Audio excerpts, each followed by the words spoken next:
26 नवंबर 2021 को विश्व स्वास्थ्य संगठन ने वायरस के क्रमिक विकास पर WHO के टैग VE यानी technical advisory group on virus evolution द्वारा वायरस के एक प्रकार ओमिक्रॉन या B.1.1.529 को नामित किया। ये निर्णय टैग VE को दिए गए साक्ष्यों पर आधारित था कि ओमिक्रॉन में कई उत्परिवर्तन हुए हैं जो इस पर प्रभाव डाल सकते हैं कि ये कैसे व्यवहार करता है। उदाहरण के लिए ये कितनी आसानी से फैलता है या बीमारी की गंभीरता का कारण बनता है।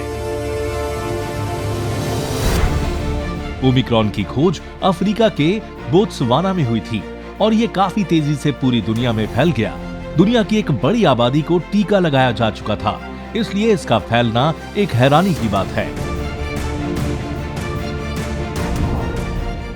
हालांकि स्वास्थ्य प्रणालियों का विस्तार हुआ है, लेकिन इसने ज्यादातर देशों में गंभीर आर्थिक और सामाजिक रुकावटें पैदा की हैं।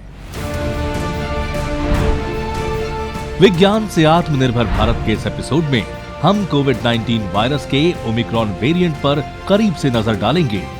ये वेरिएंट तीसरी लहर के लिए जिम्मेदार है।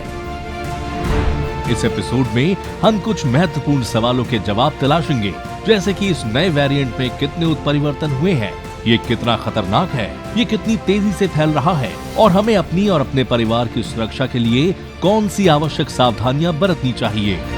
हम ओमिक्रॉन के पीछे का विज्ञान समझेंगे और इस नए कोविड संस्करण पर गहराई से नजर डालेंगे। एक समाज के रूप में हम इसके बारे में जितनी अच्छी जानकारी रखेंगे, हम उतनी ही तेजी से कोविड को हराएंगे।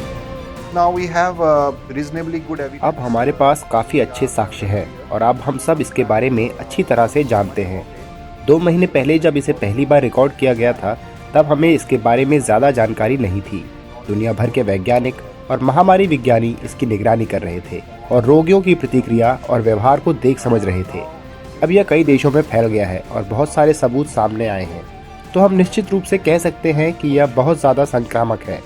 यह बहुत तेजी से फैलता है और इससे जुड़े जोखिम बहुत ज्यादा हैं।